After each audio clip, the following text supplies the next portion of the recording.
Ravikiran YouTube channel ప్రేక్షకులకు శుభాశీస్సులు. November 17వ తేదీ నుంచి డిసెంబర్ 15వ తేదీ మధ్యలో ఎవరైతే పుట్టుంటారో వాళ్ళ యొక్క లైఫ్ స్టైలు, తమిళ మాసం అయితే కార్తీక మాసంలో ఎవరైతే పుట్టుంటారో వాళ్ళ యొక్క లైఫ్ స్టైలు, జాతక చక్రంలో వృశ్చిక రాశిలో సూర్యుడు ఉంటే వచ్చేసి రవి కానీ సూర్యుడిన ఒకటే కాబట్టి ఉంటే వాళ్ళ యొక్క లైఫ్ స్టైల్ ఎలా ఉంటుందో మీకు ఈ వీడియోలో తెలియజేస్తాను.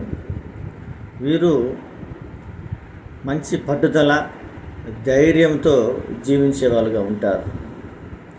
అదేవిధంగా మాటలు అనేది కొద్దిగా ఘాటుగా ఉంటాయి, అంటే రఫ్గా మాట్లాడుతూ ఉంటారు. కానీ సున్నితంగా చెప్పడానికి వీళ్ళకి చేసేందుగా చేత కాకపోవచ్చు, కానీ ఈ మాట్లాడే విధానం ఆ విధంగా ఉంటుంది. తన చూపులతోనే వీళ్ళు చేసి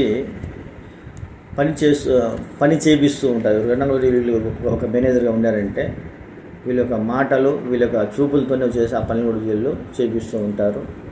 వీళ్ళ దగ్గర చేసి కూడా ఏ విధంగా కూడా మనం తప్పించడానికి చాలా కష్టంగా ఉంటుంది. పర్ఫెక్ట్గా వీళ్ళు పని చేయించేదాన్ని పర్ఫెక్ట్గా ఉంటారు, పని చేసే దాంట్లో కూడా పర్ఫెక్ట్గా ఉంటారు. కొద్దిగా ఉద్రేకమైన స్వభావము వీళ్ళకి కావచ్చు, వీళ్ళ నాన్నగారికి కావచ్చును. ఏది కూడా చేసి దాచిపెట్టకపోవడము, ఏ విషయాన్ని కూడా వచ్చేసి అక్కడ మాట్లాడటము, ఈ విధంగా చేసి పూర్తిగా గుణాలన్నీ వీళ్ళకి ఎక్కువగా వచ్చేసి ఉంటాయండి. అదేవిధంగా వాక్ కొంచెం స్మూత్గా ఉంటే సరిపోతుంది, కానీ అంటే వీళ్ళకి ఆల్రెడీ మాట్లాడడం తెలియదు, ఫేస్ టు ఫేస్గా ఉండే వాళ్ళు ఎక్కువగా ఉంటారు. వీళ్ళకి భూములు కూడా వీళ్ళకి ఉంటాయి.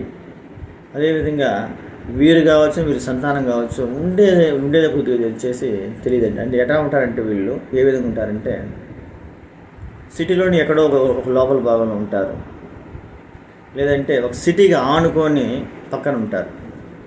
ఈ విధంగా వచ్చేసి వాళ్ళు ఉంటారు. అంటే ఒక ఒక ఒక ఒక ఒక చిన్న టౌన్ ఉందంటే దాని పక్కన ఒక చిన్న విలేజ్లో వీళ్ళు ఉంటారనమాట. అంటే మెయిన్ ప్లేస్లో ఉండకుండా దాని పక్కన ప్లేస్లో ఉండడం, లోపలగా ఉండడము, ఒక చిన్న సందులో వచ్చేసి వాళ్ళ ఇల్లు ఉండడము, ఇట్లా వచ్చేసి కొద్దిగా లోపల భాగంలో ఉండడం ఎక్కువ వీళ్ళు చూపిస్తూ ఉంటుంది. అదేవిధంగా వీళ్ళు వచ్చేసి ఏదైనా ఒకటి అనుకున్నారంటే మొత్తం ఒక ప్లానింగ్ చేసుకొని వీళ్ళు వచ్చేసి సిద్ధంగా ఉంటారండి. ఆ విధంగా ఉంటే వీళ్ళకి ఎక్కువగా ఉంటుంది. వీళ్ళకి ఆరోగ్యపరంగా చూసుకుంటే వీళ్ళ యొక్క ఆరోగ్య సమస్య ఏమనేది వీళ్ళకి తెలియదు. చాలామంది ఒకప్పట్లో ఒక 50 ఏళ్ళ 30 ఏళ్ళ ముందు కూడా ఎలా ఉంటారంటే దగ్గుతూ ఉన్నాడండి, 4 రోజులు దగ్గు ఉండింది, టక్క చనిపోయాడండి. కడుపు నొప్పి అని చెప్తా ఉన్నారు. అదేవిధంగా వచ్చేసి 1 మంత్గా ఉండింది, టక్క ఆయన చనిపోయాడు. అంటే ఆయనకి ఏ జబ్బని తెలియదు, అంటే లోపల చేసి ఏం తెలియకుండా వచ్చేసి వీళ్ళకి ఏదో ఒకటి చూపిస్తూ ఉంటుంది. వేడి వల్ల ఉంటుంది. అదేవిధంగా వచ్చేసి వీళ్ళకి ఎక్కువగా వచ్చేసి స్కిన్ ప్రాబ్లమ్స్ కూడా వీళ్ళకి ఎక్కువగా వచ్చేసి వీళ్ళకి వస్తూ ఉంటుంది. కానీ కొన్ని విషయాల్లో వీళ్ళు కొద్దిగా సీక్రెట్గా కొద్దిగా మెయింటైన్ చేస్తారు, కానీ అది కొద్దిగా వచ్చేసి బయటపడకపోవడం కొద్దిగా ఉంటుంది. అదేవిధంగా ఇక్కడ వీళ్ళ యొక్క సంతానం అనేది గురించి వీళ్ళు భయపడుతూ ఉంటారు.